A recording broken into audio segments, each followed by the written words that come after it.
dun, dun, dun, dun, dun, dun, dun, dun, dun, dun. Hey. All right. We're live.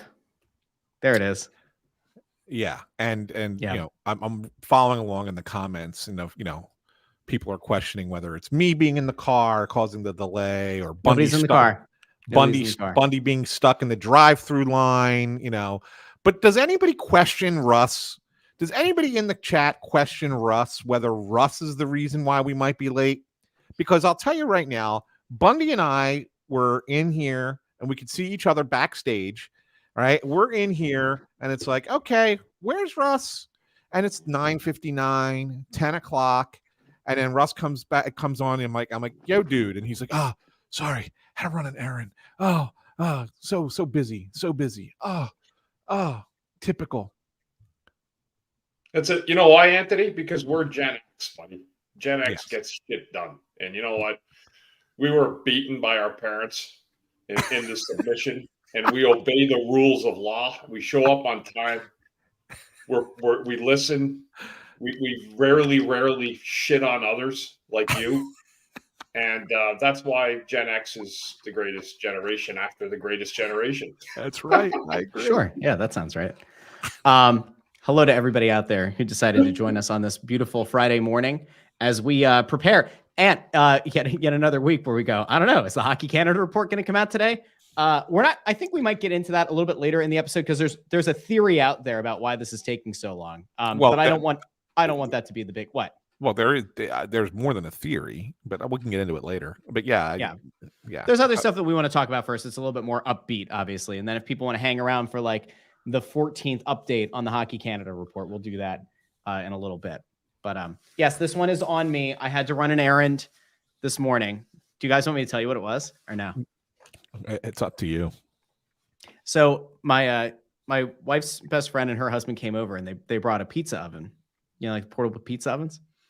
And so my son's soccer team had some kind of like fundraiser thing through Dick's Sporting Goods. And it was like a 20% off. I'm like, there's no way that the pizza oven would be discounted. So I drove to Downingtown and I waited outside like it was the release of the first iPhone.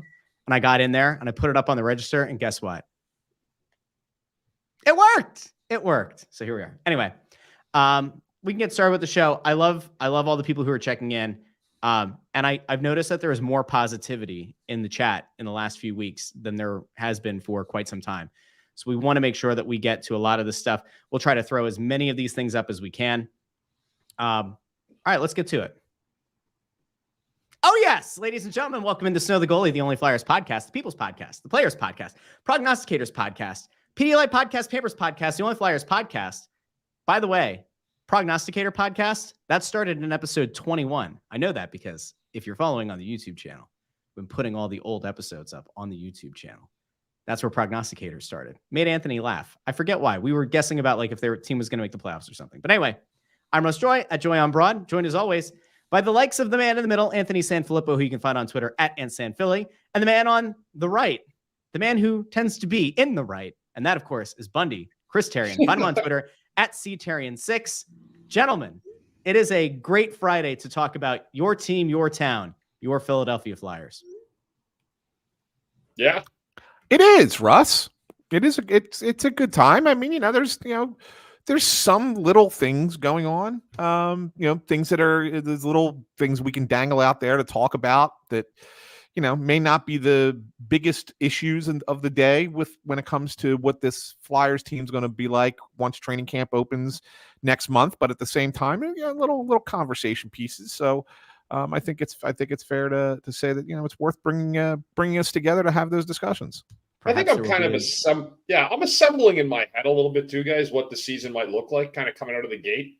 I thought last year we kind of nailed it, like exactly what this would look like. I think we actually said Torts would get them 5 to 7 wins more than they should have gotten last year with good coaching, and that happened. And again, I want to see what this year looks like a little bit. Piecing in those veterans that'll be back in the lineup. Mixed with some of the young kids. It'll be interesting, but I'm not really there yet. We're still in early August. And, I also want to see, too, if there's any really big surprises out of camp. The interesting thing with the league now is there's so many players that can come in and could kind of shine later, like in terms of their development process. So I'm always interested in keeping an eye on stuff like that. You could have a 22, 23-year-old come in that maybe nobody had radared before, and he may look like a whole different player when that person person shows up to camp. So I'm interested in that because there's a lot of job openings, I think, in this league now. I don't think it's mired with super high-end talent outside the top spots. And I think that creates job openings and competition for jobs in the league. So I'm going to be looking at that as training camp starts in 6 weeks or whatever it is. And but it's never too late to start talking hockey in August. And it's good to be on talking about stuff. You're right though, guys. You're talking about that other thing though with the world or with the World Junior or whatever the report is. Like it's almost getting to a point now where you have to wonder if it I just see some comments. But Anthony, you might be able to say it. And we were talking very loosely the other day. How much of it comes down to the legalities of it, right? Because if there's no police filings or charges per se, it's really hard to drag somebody publicly through that kind of ordeal without having a legal tie to that. So I'm wondering how much of that plays into it. Again, I'm not a legal guy. This is really not the shit I even want to be talking about. So I talk about hockey, but it is a real story. And the longer that it doesn't come out, the more questions people start asking. And that's clearly what's been happening, certainly the last month. They said they were going to release it after the draft, somewhere after there in a quiet time in July. It's still not been released. And I think that may have to do something with the legalities involved. If you're not going to charge people, you got to be very, very careful about how you treat them publicly and, in the media. That's what I guess I'm guessing is going on. Feels very lawyer and agent and league and NHLPA related. Mm-hmm. Is what the likely tie up here is. It's not even likely. It is the tie up. Go ahead. That's what it is, right? Yeah. Yeah. So it's all. Yeah, I mean, I'll say it. I mean, if you want, I thought you wanted to wait, but I'll get it off the top. Well, we were going to wait, but Bundy did his fine. Sort totally of Bundy fine. Bomb here, not the Bundy Bomb. So we'll lead off of this. The NHLPA is basically trying to preempt this report, and basically telling the league, if you're going to suspend players, we're going to sue you. Right. And just like Bundy said, the reasoning behind that is that if there's no charges against anybody or any of these players, how can you suspend them? And so it's a very good point. I mean, regardless of what the actual outcome is or the, whether what allegations are and who they are and whatever, blah, blah, blah. It's kind of a point. Now, the league can push back and say, that and Bundy, you could speak to this because as a player who used to have a standard player contract, right? I mean, there's always language in those contracts that say that if you do something that is deemed detrimental to the public perception of the organization or the league or whatever, you can, be disciplined in regard to that, right? So basically that language is saying, even if you aren't charged, we can suspend you for something that we think makes us look bad. So I guess that's where the pushback that the league would have. So it's a matter of, I think at this point, lawyers bickering back and forth. Yes, Ed just said it, conduct unbecoming, I think is the exact terminology. But I mean, so I think that's kind of where the holdup is right now. And maybe the league is looking at it and saying, maybe they're hearing the PA and they're staying in close contact with the London, Ontario police and seeing maybe is their investigation coming to a close? Maybe they'll put their report out and we could do it kind of simultaneously. And that way, if there are going to be charges made, then we can kind of say, see, here are the charges. Who knows, right? I mean, I have no inside information on that. But I do think that that this is a legal hold up in the sense of let's make sure that everybody's on the same page with what we're going to do, and we're all comfortable with what's going to happen as far as argument back and forth. And Eric Berkey's comment here, I think, is like what a lot of people are feeling right now. The whole thing's a disgrace. How can the police not have settled this by now? And that's true. And again, we don't want to, the point of today's episode isn't to like dive deep into this, because we've been talking about it towards the end of episodes for the last few weeks. But like that at this point is the only thing that seems to be holding up at least the report that would come out that would impact the players that are associated with the situation. And like, I get that unions have to defend their members and all that, but the optics of that are going to be bad, as you would imagine. I think that ultimately, like, are we looking at something, Anthony, where, the Mitchell Miller thing, where he was not eligible to be drafted, then the Bruins signed him, and then there was pushback, and then the league said that he was going to have to apply for reinstatement, even though he had never actually been in the league. It feels like if the Ontario police can't get it together and get their report out first, that perhaps the league would look to do something similar to that, where they would say any of the players who are named in this Hockey Canada report are going to have to reapply or going to have to apply for reinstatement. And maybe that's where the legal quandary is with the NHLPA, where like the Players Association probably says, well, how do you justify effectively kicking someone out of the league with a contract and then have them reapply if there are no criminal charges? Like it sucks, because ultimately, as we've said for weeks, you want justice for the victim, and like the hockey part of it doesn't matter. And at the same time, the thing that seems to be holding all of this up is the hockey thing, and it sucks. I can't believe there's been no leak, to be honest with you. I can't believe somebody like in like up there especially hasn't leaked a laundry list of something out of somewhere up in Canada. Like that's the part that's surprising. It's actually been pretty tight-lipped from all that appears out. And I think, and I could speak as the journalist here, the reason that is because you have to have, when I say 100% certainty that every freaking word that you put in your story is 1,000% accurate and cannot be, so you don't want to put anything out because you don't know. You just don't know. I mean, the police will tell you things, but they're not giving you documents, right? Because they haven't done a report. So you're going off of what they're telling you. Sometimes can I tell you that there are names that we have heard for more than a year involved in this thing? Yes, there are names we have heard for more than a year, but not one journalist is going to put any one of those names out there because we don't officially know. But it's been over a year that we've heard names. Now, when this report comes out, might they be the names that we see? They very well could be. But if any one of them was wrong, any one, you're done. You're done, and our careers are your over. outlet, the outlet that you write for, done, or that you produce content for. I mean, it's going to be a massive lawsuit. Which again, I'm not talking about reporters. I'm talking about people selling it from the inside, leaking it out somehow else. Yeah, that's fair. I'm not talking about guys like you. I'm talking about somebody on the judicial side saying, you know what, this makes me sick. But however they're going, or there's people on the other side that are. Who are you leaking it to, Bundy? Think about that. You got to leak it to somebody like me, right? I'll give you an example. I'll take you back because I know that you know about this case pretty darn well. Remember the whole gambling ring, Gretzky, his wife, and all those guys. Yeah, right? Sure. I had a story that I wrote about it. Right, front page of the Daily Times when I was a reporter at the newspaper, kind of talking about the whole thing.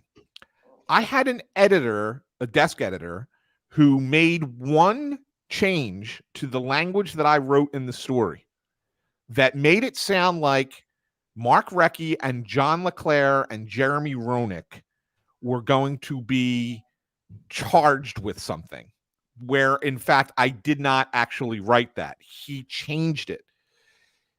John LeClaire and Mark Recchi and their agents held a press conference. They were playing for the Penguins at the time, held a press conference between periods in a game in Pittsburgh to refute my report. Okay. Completely go against it. They were in their skates and in their jerseys at this press conference. Okay. We had lawyers out the wazoo. I got called in. They wanted to know who my sources were. I wouldn't tell them who my sources were.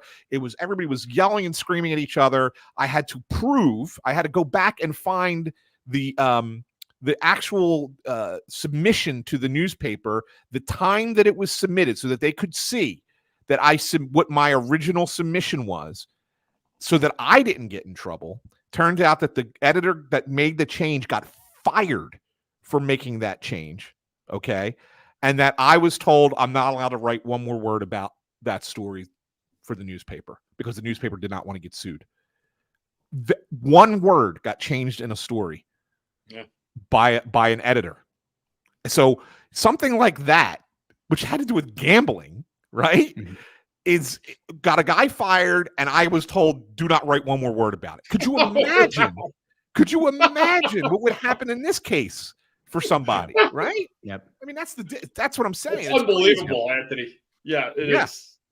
Over that, like it's a peanut compared to this, right? What you're dealing with at the other end of the spectrum. So, I mean, geez, I guess the part of why we're talking about this is because there's been no talk of it. And they keep saying the report's coming or it's going to come or something's coming. I don't know who said it was ever going to come, but it's out there and it's never come. So unfortunately what happens is in August, it forces a podcast to have to go talk about what's going listen, on. Ed has a very good question here, and it's one worth, kind of bantering about. It begs the question, if the police department finishes the investigation, somehow finds no reason to file charges, do those names ever come out? Could that be part of could that be part of what the holdup is? They won't come out. They won't come out through a reputable media outlet. I can tell you that. I mean, could somebody eventually try and leak it out there? Maybe, but no.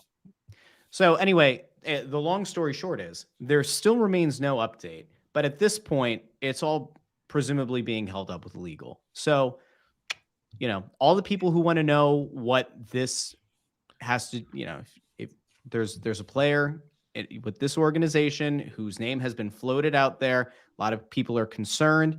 And as we said a few weeks ago, we can't speculate on it.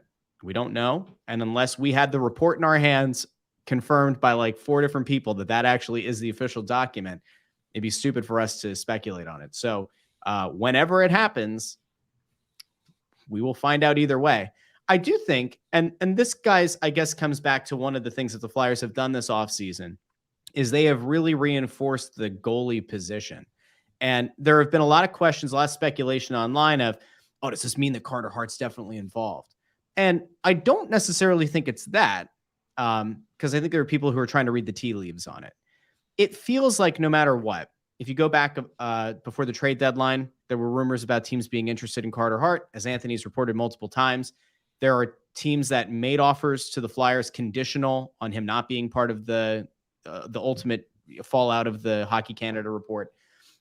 Does it feel to you guys like this could just as easily be something where the team was trying to prepare for the eventuality that either he might be involved or they just ultimately opt to trade him because they think it's going to help the rebuild faster? Well, he would have value, right? Yeah. And if you're rebuilding a team and you say, well, where can we get the most assets and to expedite a rebuild? Foregone conclusion, Carter Hart is top of that list. So you probably have a pretty good return in a trade for Carter Hart.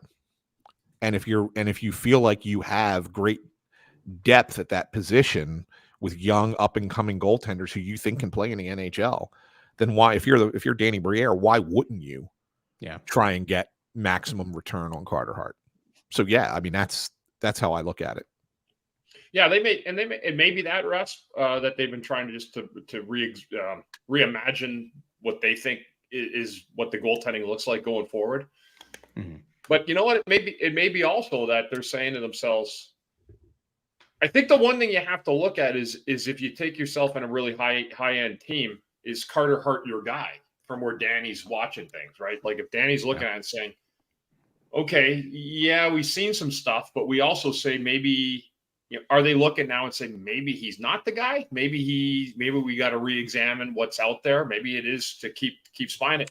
But at the same time, you're right, and you don't want to diminish that value at all, because he would be the guy that would get you the most back, as Anthony said. Konechny would certainly be a second in terms of what you get for being able to trade a guy who'd be a really a wanted quantity for another team. Both those guys would be top. But again, the Flyers have been very, very conscious about, making those goaltending adjustments within the system in general, from all the way down to all the way to the top. So if something didn't happen with Hart, or they didn't move him, they probably feel like where they're at right now, they could sustain a couple years, like if they find out what else they have with other goaltenders. So I don't think right now to me, if I'm the GM, I'm not really too concerned about it. I have goaltenders, and really I'm looking at it as I've got an ace up my sleeve, and that ace up my sleeve is to possibly be able to put Carter Hart back on the trade block if he wasn't before. I believe he was. They'll tell you he wasn't, but certainly when teams call, as Danny said, we listen to when other teams reach out to us. But I think this might accelerate things, and I'll be honest with you, I think that's just an asset that they're probably looking to move anyhow. And we'll see what happens with that. That's just my guess. That's how I would look at it, Anthony. Yeah, and Russ, there are a lot of people commenting that goalies don't get much in return. Look at the deals what you had for Hasek and Patty Waugh. Guys. First of all,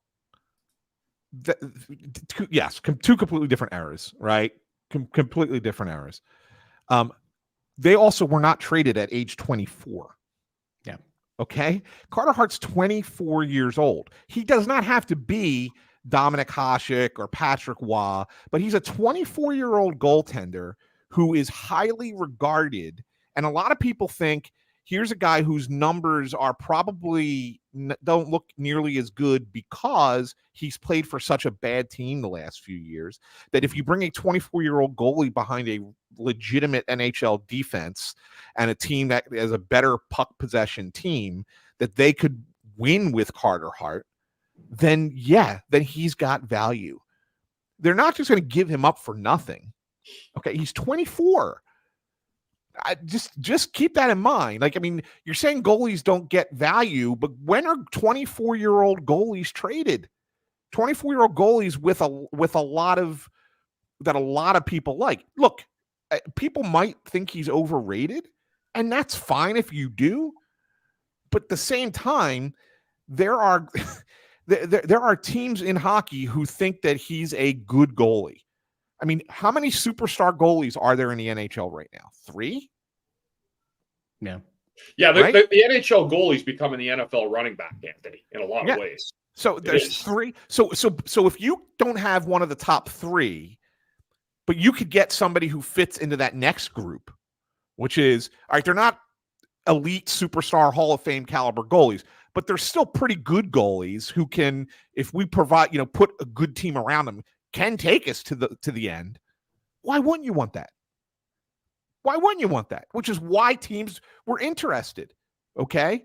That's why Danny Briere got several offers for Carter Hart, because teams want him.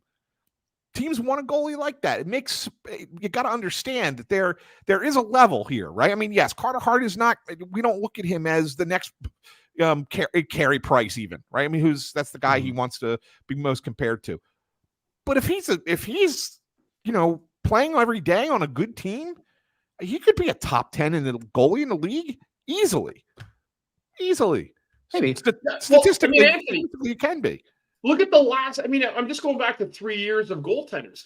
In terms of his pedigree, no one's arguing with his pedigree coming in or what he's able to do. You've had Darcy Kemper, right, win a Stanley Cup with Colorado, right? Yeah. You had Jordan Binnington, an unknown quantity.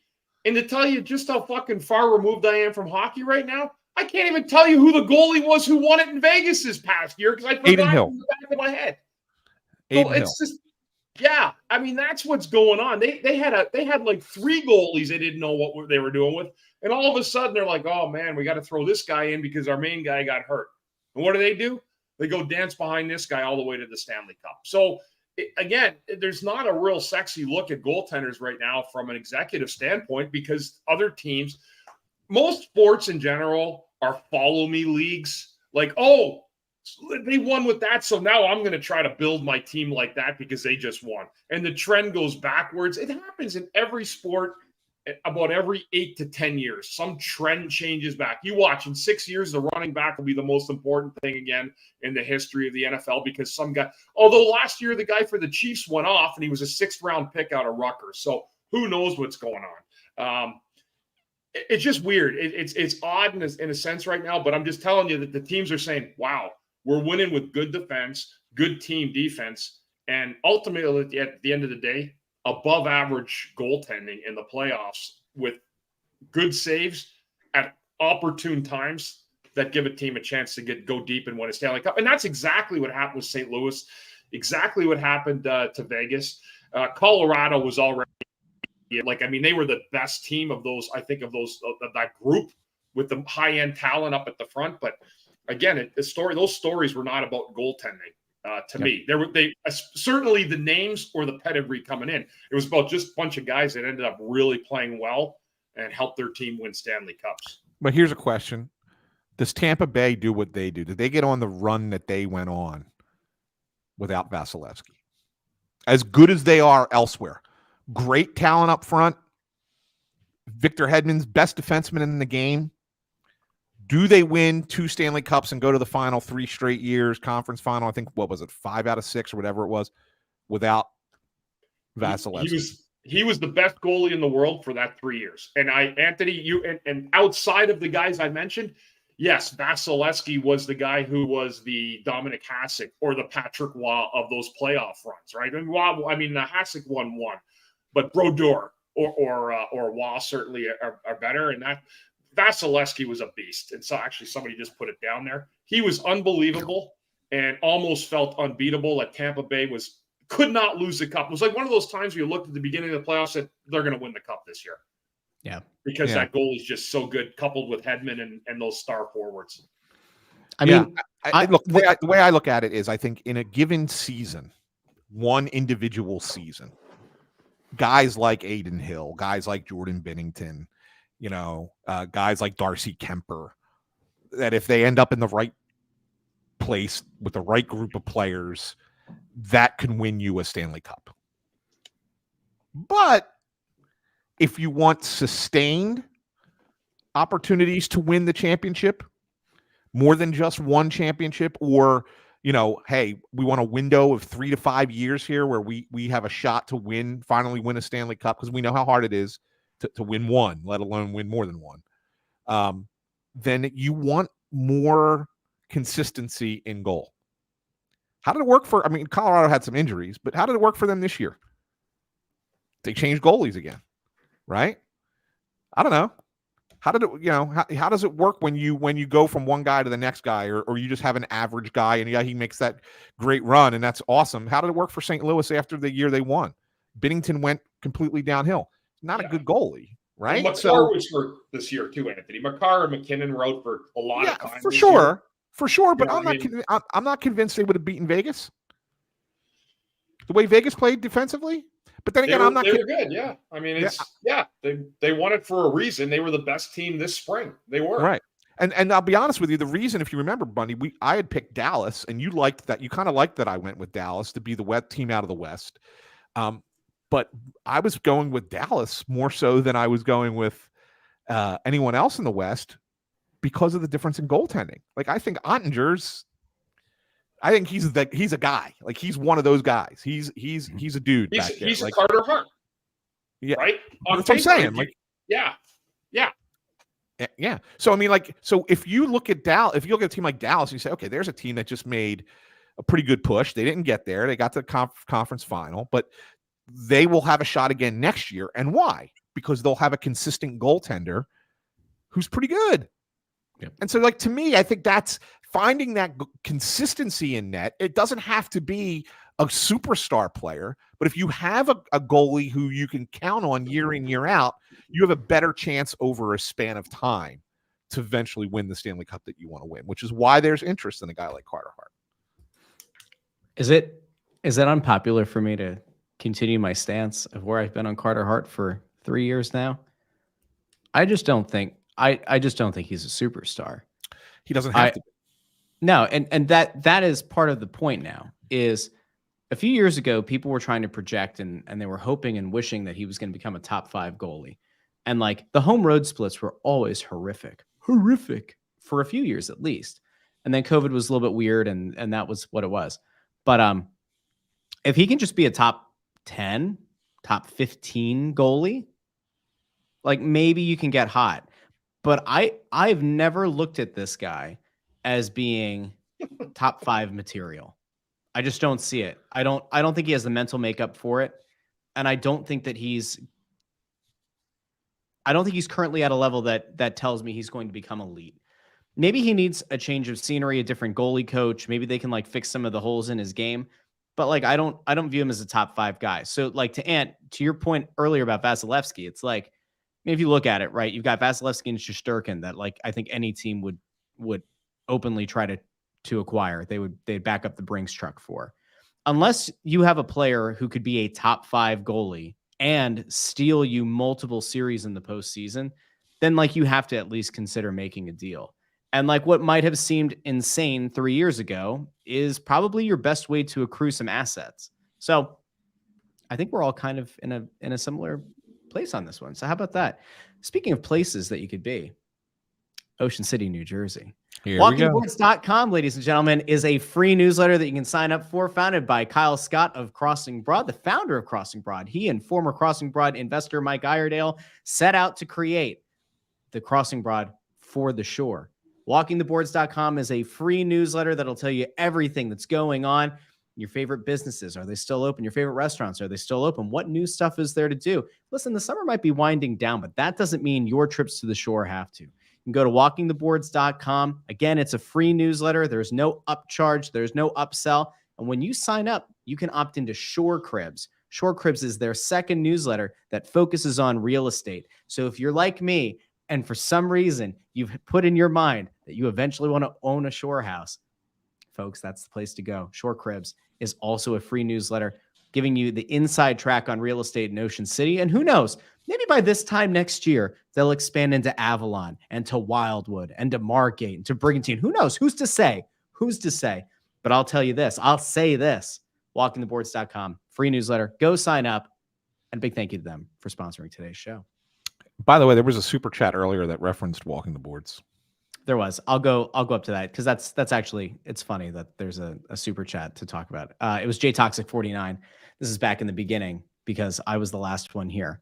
I was busy renegotiating with Walking the Boards for ad revenue. Evidently, Rita's on Westchester Pike was making a strong offer. Got to get that money. So got to get those Benjamins, baby. The next place I think I want to take this, guys, is oh, look at this. Hold on. Guys, Tyler DeMuro over on YouTube, finally able to catch a live show, currently watching in the hospital with my newborn daughter. Oh, congrats. Congrats, Tyler. That's awesome. That's so cool. That's fantastic. That's awesome. That's fantastic. I'm wondering if you think is that a first, Tyler? Is that a first child? If so, welcome to the club, man. It's a super club to be in. That's so great. That dad club. But hashtag for sure, girl dad. We're all hashtag girl dads now. We are. So we are. Good job, all Tyler. Girl dads. Congratulations. Congratulations to you and yours. That's awesome. Guys, this is why we always say it feels like every week when we do one of these live shows, there's either somebody who's like going through something, somebody who's like looking for a little bit of hope and inspiration. And here we are. Oh, I love this. JToxic49 says, name her Bundy. I prefer Bundette.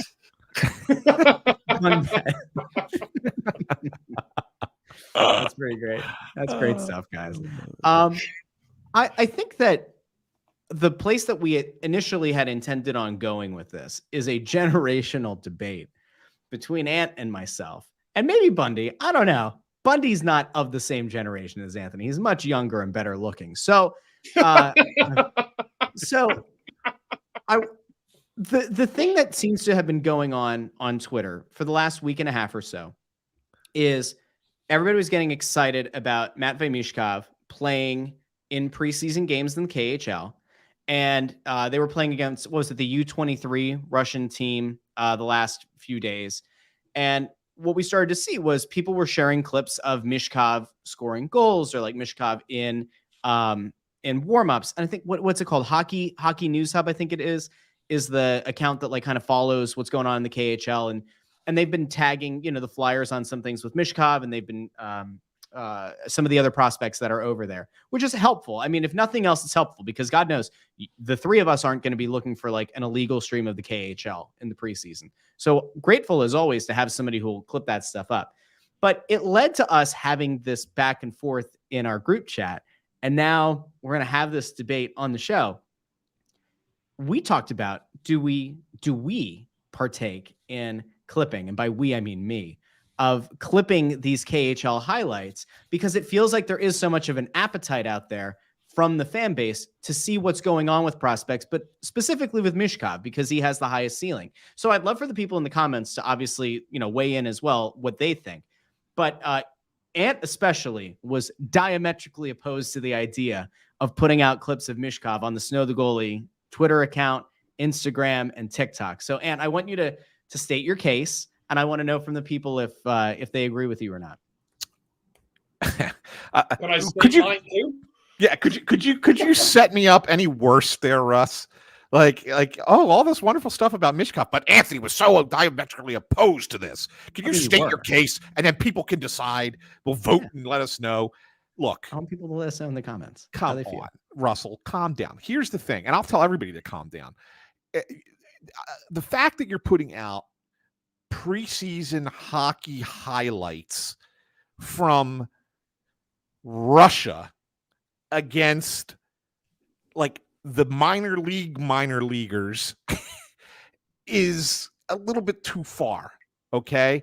You are building up expectations even higher than they already are. And they should be high, right? You should have a high expectation. This was a very good draft. You heard me come on here and tell you how good of a draft pick this was, and that fans should be excited for 3 years down the line when Michkov can put on a Flyers uniform and he's going to be a great goal scorer in the NHL.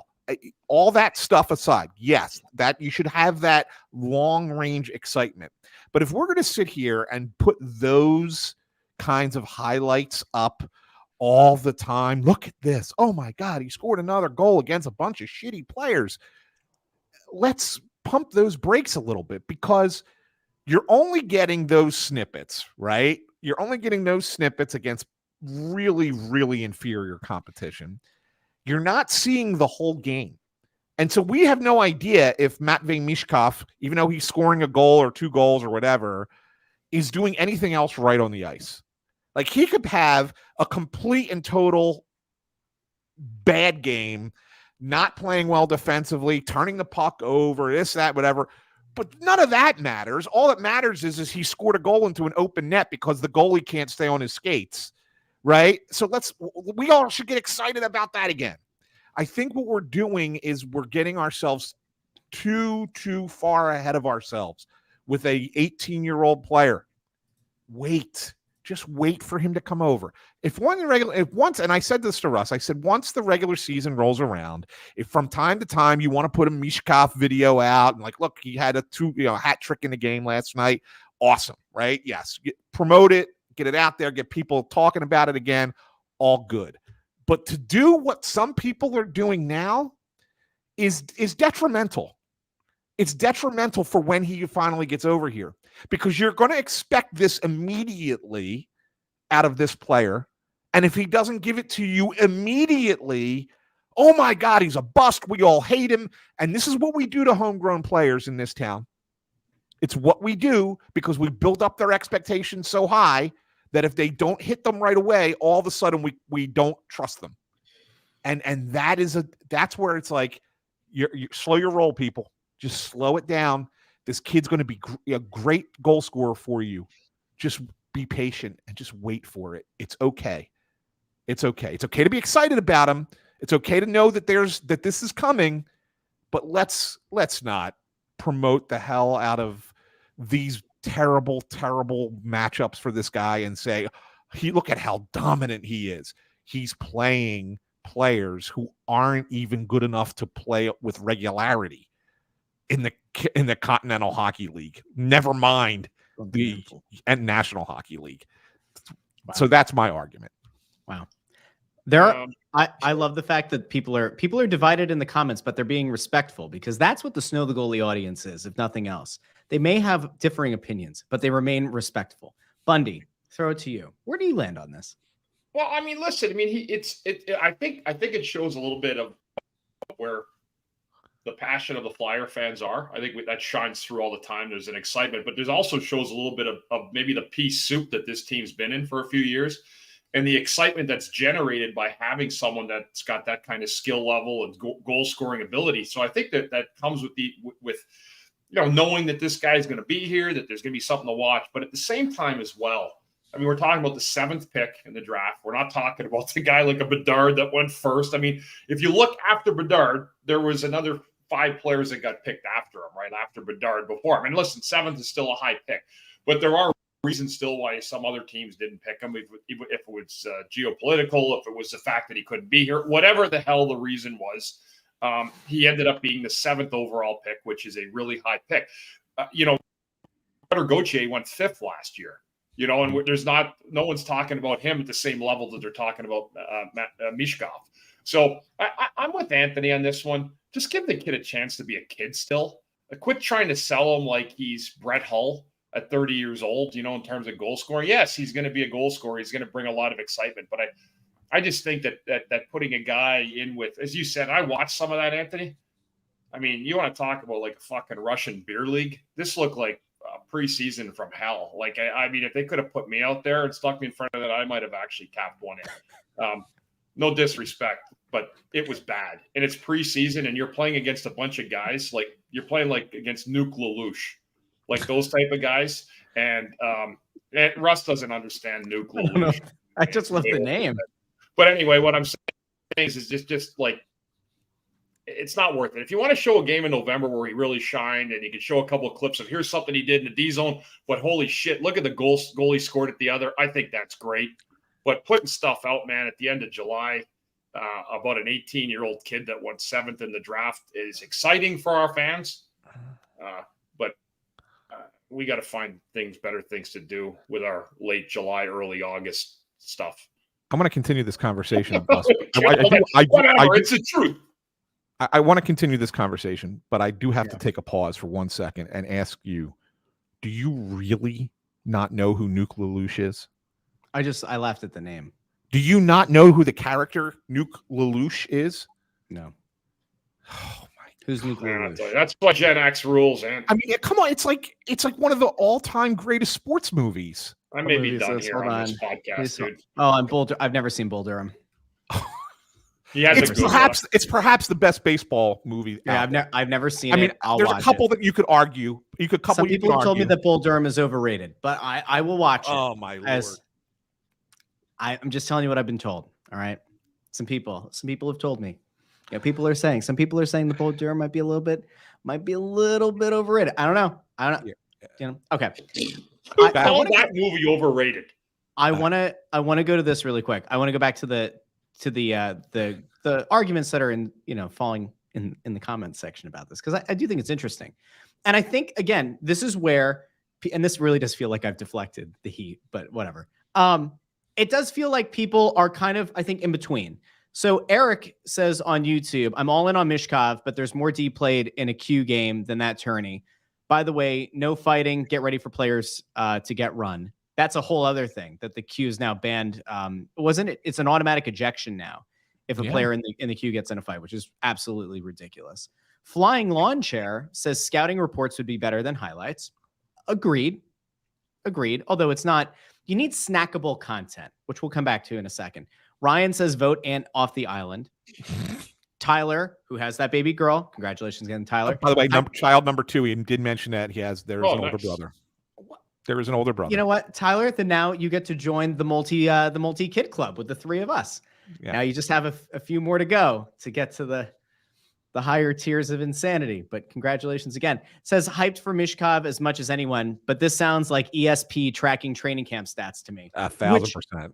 Which I will say, I hate the tracking of training camp stats. I think it might be one of the dumbest things that has happened in this city. And I think it is like nonsensical. The only thing that I would say has value is at the very end of practice or at the end of the week, if you wanted to put all the compiled stats up, fine. But like live tweeting that like a player dropped a pass, ridiculous. Let's see. Robert Hunton says, wait until the end of the season. Lou C says the torch and pitchforks are coming at. Walk the plank ant says K-Dub 1323. CMZ, 18-year-old in the second best league. I don't know, Ant. Let's come back to that in a second. Put a pin in that. We'll come back to that.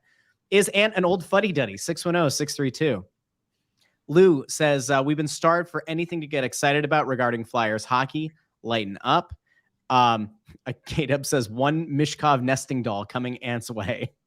What could be inside? I suppose we will find out. He looked good defensively at center, surprisingly, but again, it's preseason.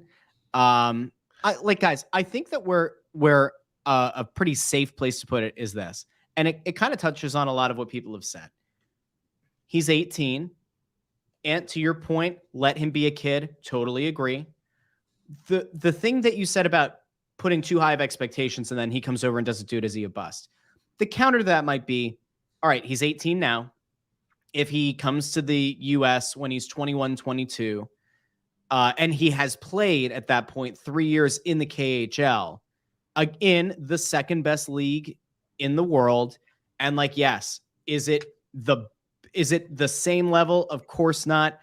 But could you make the case that if he lights up the KHL for 3 years and then comes over and it doesn't work out, then you go, man, that actually is a disappointment. Like, I think that would be kind of fair. It's not like watching him go play against college kids and then that not translate, so I think it's fair if people look at it during the regular season and say, hey, this is impressive. That's why I said to you, I'm fine come regular season. If he's having great games and you want to put those videos out, that's fine. And we did have somebody say that they watched 2 of the 4 games that he played in this tournament. And that's what I would recommend that fans do. You want to get excited about Matvei Michkov, watch the entire game so that you can see the entire skill set. I know you might not always have time to watch the entire game, but I think that they're available, right? You can fast forward through it a little bit if you want. But don't just go off of the highlight videos. And I think that this is where we make a mistake in what we do. Not necessarily us personally, but Russ wanted to put it out. So, I mean, we could have made this mistake, but I think I think that putting out a highlight of a goal is okay. No, the mistake that we make, okay, is we put out all of these highlight videos because we want the views and we want people to come see it, right? It's all good. And we want people to be excited. And so we can talk about it. That's great. But if all we're putting out are those highlights and we don't show the non-highlights and we don't show the times when it's not as great and rosy as everybody wants it to believe it is, that's what creates the expectation level being at 198% from day one. It's just got to be a little bit you can have a high expectation level. You could be excited. You want to watch him, right? But let's not turn it into this is all we see. That would be unfair to the kid. That would be unfair to Michkov. Because if all we see are highlight goals of the way the kid plays and we don't watch him actually play hockey, you're going to be disappointed right off the bat. Mm-hmm. Just saying. Okay. Anthony has officially poo-pooed all the excitement. It's not poo-pooing excitement. No. I think, well, it was the thing yesterday, right? They were playing a 3-on-3 thing. They were playing like a 3-on-3 scrimmage, and he had a goal. And it was like the one of the goals was a very sleek, nice goal to the backhand and very nice. And I think that like ultimately when the KHL season actually ramps up, we'll probably put some of that content out because snackable content is still something that people want. Now, are we like a fan page? No, we're not. But at the same time, if there's something really neat that happens, or if he has a big night in the KHL at 18 years old in the second best league, then like, I think that's something that we'll want to do. By the way, like if I don't know, Cutter Gauthier went and did something like really razzle dazzle, insane, like scored 4 goals or 5 goals in a collegiate game, we'd probably clip that up too.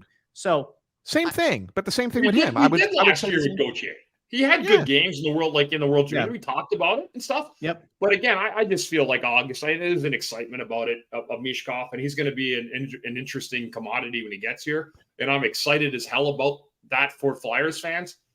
But early August clips, man, just don't make sense. And I'm all about showing stuff from, like I said, in a regular season, show a little bit of everything. If you're going to clip together 15 seconds of a goal scored, make it 45 of a couple sequences he's doing, whether it's, defensive stuff, and then doing, maybe showing some passing, some coverage.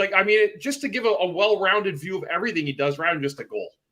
Right. Yeah, I think that's fair. By the way, that's exactly what it needs to be. Rob Greeley says, hopefully Mish doesn't fear the Bears like Briz. So we'll see.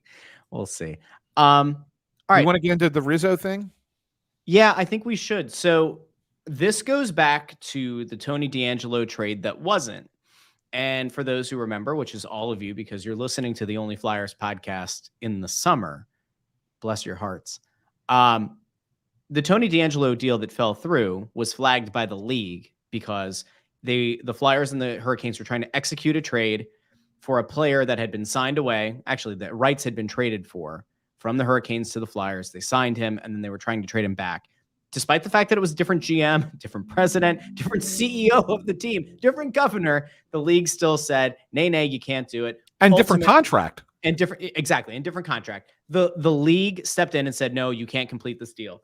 So ultimately, the Flyers cut bait on DeAngelo. They're saving some money on the cap this year. They have it's like $1.8 million cap hit next year, which doesn't matter because you're in a rebuild. And then he went and re-signed with Carolina. They made him whole with that deal, and everybody was happy. But then the player who had been the Flyers' target, or at least was brought up, and Anthony, you brought this up like a month and a half ago. You gave people all the hints in the world about like the former mayor and everything. He would really fit in Philadelphia. Was Massimo Rizzo. What a great name. A good Italian boy. So the Flyers execute a trade. They send the rights to David Kasha back to the Hurricanes. It seemed like there was no plan to bring him back over or for him to have any kind of meaningful role on this team. So they ultimately get Massimo effort on this one, and they get Rizzo. So Anthony, and a fifth round pick, and a fifth round 25, pick. So right? Give people an idea here. Was this effectively a make good as the Hurricanes and the Flyers worked their way through whatever this was? Yeah, was it a make good? I guess. But the real story here is the Flyers and the Hurricanes were not happy with the league, and the league ends up with egg on its face because it was so over adjudicating the initial trade that both these teams got something more out of it than they would have gotten in the initial trade if the league would have just let it go. So Carolina saved money on their cap doing this. So they basically circumvented the league salary cap by doing it this way. Okay. And the Flyers got an extra retention. Yeah. An extra retention slot for this season. So if they want to trade a player with a salary, they can now do that. So both teams got even more by the league being so ridiculously, it's unbelievable. It's absolutely unbelievable. So both teams were pissed off at the league, and they were both very committed to saying to the league, "Oh yeah, oh you think that? Okay, fine. We're gonna get you back." And they worked together to make this deal come to fruition. And basically everything that was in this trade was in the initial trade. Was the fifth? Yeah. Apparently it was. Apparently it was. What can you tell us about Rizzo as a player, Anthony? Anything on him? Or? Look, Rizzo's got some really nice numbers from University of Denver, offensive numbers. What I'm told by people within the organization is that the knock on him is his skating. But there's a belief from within the organization that it is the problem with his skating is something that's correctable. Now, Bundy, you would know better than me, like the specifics of something like that. Like, so when they tell me that when they say, oh, he's got a skating issue, but we think we can fix it. This was the same thing that they said about Tyson Forster too, right? Mm-hmm. And now Forster looks like he's going to be an NHL player. So I don't know what those, as long as I've been around, I don't know what those specifics are, and maybe you could suggest what, how you can fix a skating issue. But they said if they feel like if they can get the skating issue fixed, that this suddenly becomes an NHL caliber player. Yeah, I mean, the skating fixing thing is amazing. It's a trend that's come on in the last few years. And I always used to be in the belief that either you could skate or you can't. And there's not a whole lot you can do about it. And you may do with those things. I mean, and there's still guys in the league that are not great skaters. I mean, even today, we're wowed so much by Connor McDavid's speed that the elevation of his speed and the less physicality's made the game look a lot faster than it is. But I don't know, it's weird skate, like in terms of taking a guy in his early 20s or, 23, 24 and changing that skating, you might be able to get more off a hop, like a standstill skating. But in terms of your stride, guys, by the time you're that age, I'm hard pressed to believe that somebody isn't just job creating by telling somebody that they could get somebody skating better. Maybe there's been results, or maybe they've made a shift in their equipment. But I was a believer when you're 18, 19, 20, your skating pretty much will define what you'll be your career. So unless maybe there's this short stop stuff where you're coming like from going from 0 to 30, maybe there's stuff in there like where more stop and start in a D zone. But straight line skating, you either got a lot of speed or you have what you have. And I'm a believer in that. Yeah, and I don't think that they're trying to say that they can make him faster, but I think what they believe is they can make him skate to the level where you're not more getting efficient. You're more efficient and you're not being embarrassed in the NHL. Like you could skate at the NHL level. So that's the initial report on Lindblom back in the day, that he was a really bad skater, and he didn't become an elite skater, but he certainly turned himself into, pre-cancer and everything, he turned himself into like a very productive player. And it didn't seem like at the height of his ability, again, pre-cancer and everything, that was a max, a huge deterrent. And it was like something that was a hindrance, a massive hindrance. Yeah, to his game. you hear this all the time about guys, right? That's their, they're not good skaters, and so that they can't skate in the NHL, and then they ain't going to be NHL players. And they always end up as just they're an AHL guy, or maybe a guy you call up from here and there. And who knows? Maybe Rizzo ultimately is that. Maybe ultimately his peak is the AHL, and he gets a small call up and doesn't do well, and we never see him, right? Who knows? But it's worth a flyer. If you think that there's other skill there that exists, and you like his motor, that's the other thing that they do. They like the fact that he's a guy that always wants to go. Even if his skating isn't where it needs to be, he has that determination when he's on the ice. I think that they feel like if you combine that with maybe a couple fixes in the skating, you might end up with a good player. I'll give you a guy, Bundy, that I think kind of fits this as well, that the fans will remember. Wasn't a star player, but was certainly a player who was a useful player for the Flyers for a little bit.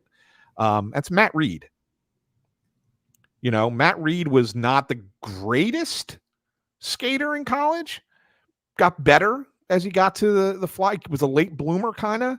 He was 25 when he got 24, 25 when he got to the NHL, and gave a few good years, scored a few goals, right? I think that's kind of, I'm not saying that this is what Massimo Rizzo is going to be, but I think that's kind of along the lines of what you're hoping that your development gets you to. Does that make sense? Yeah. And there's a lot of guys like that. There's a ton of them in the league. So it's a matter of them separating themselves from the others and making a difference of what separates you from what the other 3 or 4 guys trying out for the same spot. That's what sports is. There's gonna be someone trying out for three guys for one spot where you're slotted, and be up to you to try to make the team. So I wish him well. At least they got a body back. You get a warm body and a pick back for D'Angelo. That's like a fucking huge win as it is anyway, Yeah. Yep. Yeah. And just to add to that, I told people on Twitter I would mention it here on the show. So there were a couple reports that came out yesterday that the Flyers were signing Rizzo to his entry-level contract. I can now report with 100% certainty that's not the case, that they haven't even had a discussion with his side for that. and that they are expecting him to return to the University of Denver in the fall. Now, is it possible that they would sign him after the season? I think that that's a possibility, but they're not going to. Nobody from the organization can say that, because you can't say, well, yeah, we're going to sign a guy who's still got NCAA eligibility, right? I mean, you're not going to say that out loud. So I do think that there's a possibility that after this season he gets an ELC, but he's going back to Denver. They're not signing him beforehand. So he will not be. He will be a Flyers down the road prospect possibility, but certainly not going to be part of the Phantoms or anywhere within the organization this season other than University of Denver. I mean, look, if Denver gets knocked out, before the end of the season, is it possible he gets an they sign the ELC right away and he gets maybe, a handful of games with the Phantoms, or maybe even a game or two at the end of the year with the Flyers. I mean, just to see. I mean, that's always possible, right? But I don't think that there's. I know for a fact he's not going to be. He's going back to Denver and not going to be signed by the Flyers this year. This is interesting, by the way. I like this. Michael Kulovic says, I forgot that I had the YouTube feed on. I dialed into a work call, and right at 10, my colleagues in London got hit with two guys who they claimed, who are those mean men in the background? That guy's from. You say he's from London? Dude, don't they have soccer over there? They treat everybody like assholes, right? Colleagues in London.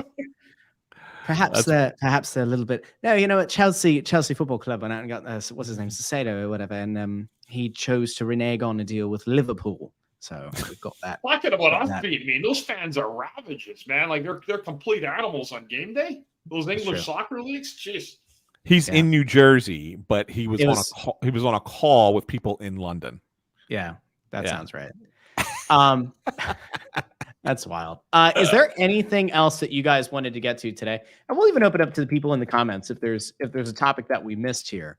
By all means, happy to talk on that for a couple minutes. But I think that at this point we've landed where we were going to land for the week. Yeah. No. The one last thing I wanted to just say, because I was having a conversation with somebody in the Flyers organization about this, because this ties into what just happened with the Rizzo thing, which is not a big, it's Massimo Rizzo. I mean, guys, we're making a big deal over this guy, right? Mm-hmm. But why do people, and we're having this conversation, why do people feel the need to put out a report that is completely and utterly false, like completely false? And I'm like, yeah, man, like, it makes my job harder, right? Like, I mean, I try to make sure that everything that I report is 100% accurate, right? And it's coming from the people in the organization that have the authority to give me that information. And it's just, it makes the team's lives miserable. It makes our lives miserable. It makes players' lives miserable. Yes, they want to do, and JC's puts up there for the clicks, and I understand. But they have to know at this point, because we're talking about at least one of those reports is by someone who's been around for a bit. Do you want to name them? Name the names? No. Well, okay. It's irrelevant. I didn't even notice who it was. We can talk about it offline. But they need to know. I mean, they know. And to even, it makes it worse when they put the report out and they're saying that they got it from sources. It's just wrong. And it makes everybody's life worse. It makes, I know nobody cares if my life becomes more difficult to do this job, right? But it's not good for the Flyers.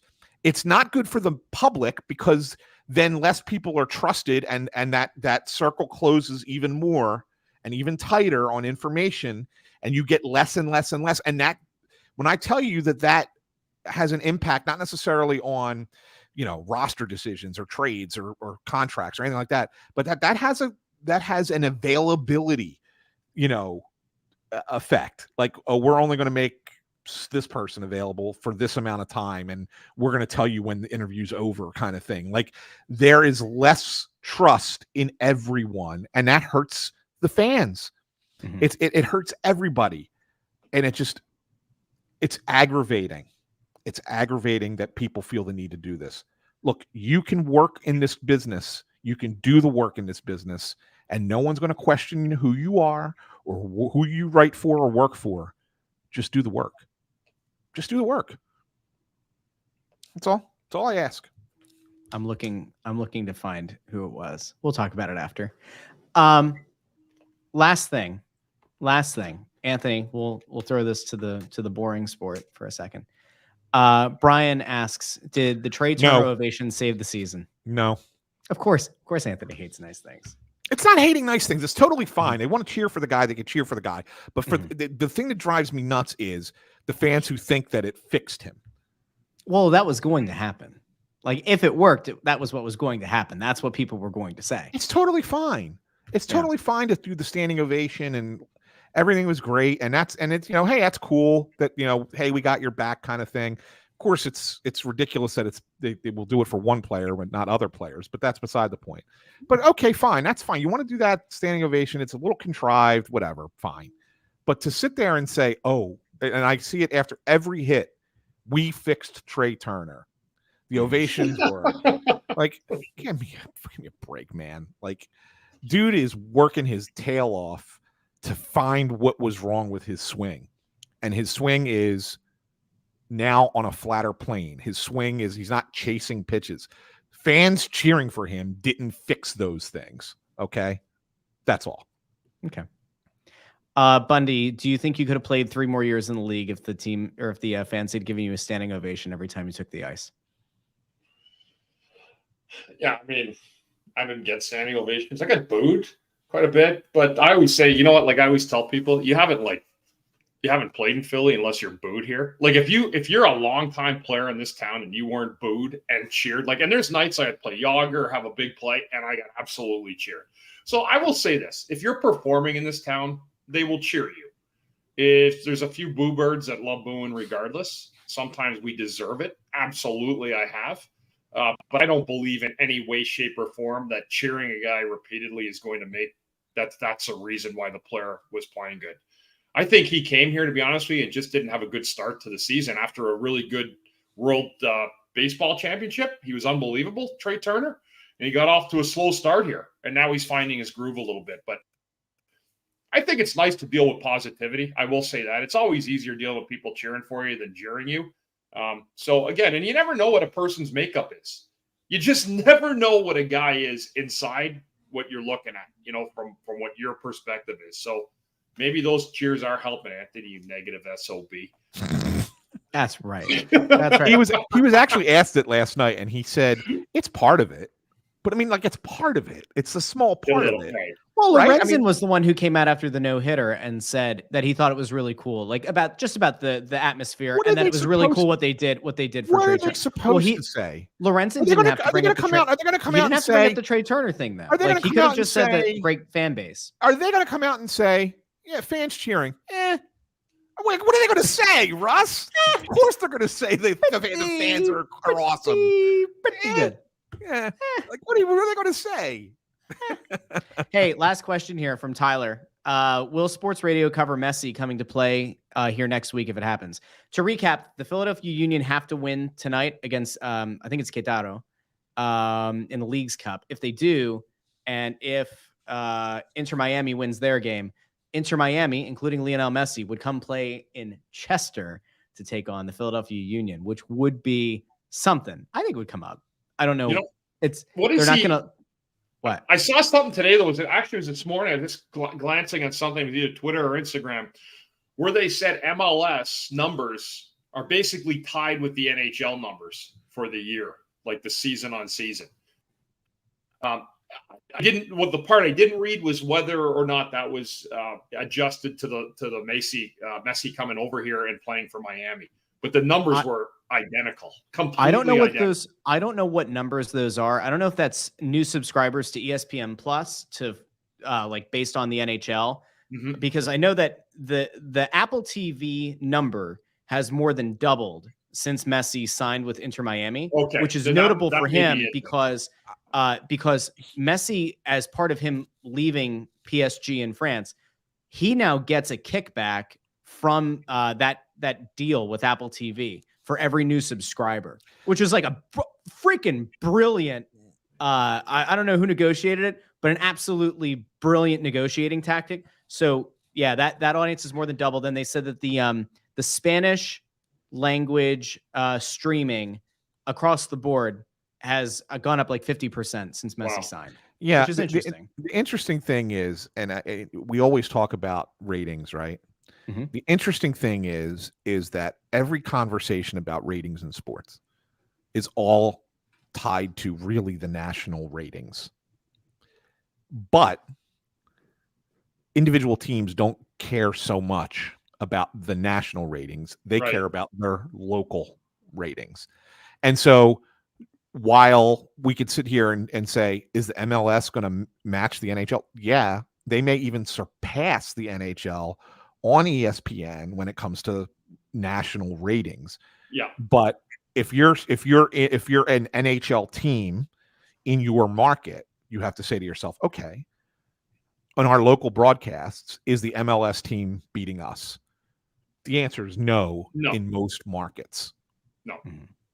And almost every market that has both, the NHL team is still going to win out. Yeah. Sure. So that's the biggest, that's the biggest part of the NHL. Though the big counter is MLS has the youngest audience by far, and they are and they're clearly more, because of the youth, they're clearly more apt to signing up for a subscription service like Apple TV, which is interesting. You know, like the NHL could actually learn a lot from what MLS has done. They're still going to stick with terrestrial, over the air and cable packages, which they need to do. But like, even if you look at what ESPN is doing and like what Bob Iger has talked about, they're potentially looking at diversifying how ESPN is available. Like, there is a path here that at some point in the next 5 years, 10 years, ESPN's not even on TV anymore. It just becomes an all streaming app. So again, like, that's why I think you're going to start to see some of these leagues leaning more heavily into negotiating streaming deals than the typical, cable and satellite deals. And it seems to be working for a niche audience. And I love soccer as much as anybody. For a niche league like MLS, and I will say this, I don't think this will happen. That rumor about Kylian Mbappe, and who's the best player in the world, and he's young, there was an offer of almost $1 billion for him to go play one season in Saudi Arabia. And then it became, he's always wanted to go to Real Madrid in Spain. But there was a rumor, like, could he look to move to MLS? Neymar, could he look to move to MLS? If you were to get a young star, like the best player in the world, if MLS somehow made that work, the sky's the limit. Like, at that point, then you start to say, all right, those subscription numbers are going to go through the roof. The NHL doesn't have the ability to do something like that because there's not currently a prospect abroad that's like a year out from coming over. You know what I mean? So it's not, you have the best league in the world here. So there's not that way that you can make that same kind of, massive splash. Yeah. I think it's really kind of interesting, Russ, because I mean, the only sport that really does it differently than everybody else in the US is the NFL, right? Because there is no local broadcast for a team, right? Everything, you have to watch the national broadcast. Yeah. Yes, they've regionalized it in a given week, but you have to watch what they force you to watch. Okay. Yeah. So there is no local broadcast of the NFL. Unless every sport turns to that model, I still don't think ultimately it will. I mean, and soccer can be, in 20 years, it could be freaking huge in this country. Mm-hmm. It will only matter still locally. I'm saying like the teams individually will only care about how they rank against the other teams locally. They won't care about they'll care about the national from what kind of money do we get from it, right? There's always that aspect of it, but kind of how do we get the money out of it? But I think that individual teams only care about their individual ratings more than they care about the national ratings. Okay.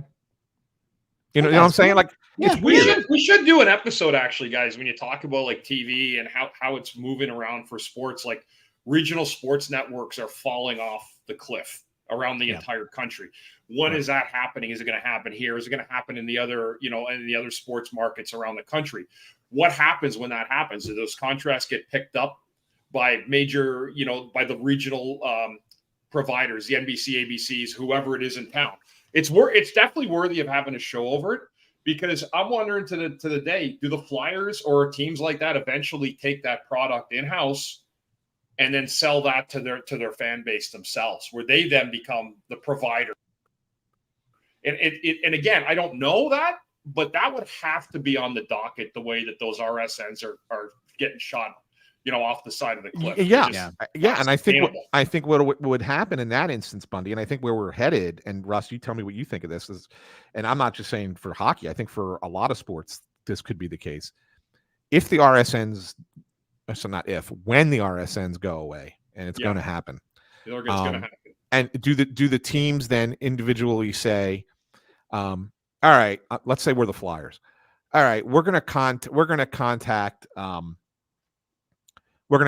Netflix, and we're going to say, can you stream our games on your platform, or can our Paramount Plus or Hulu Peacock. or Peacock or whoever, Amazon, right?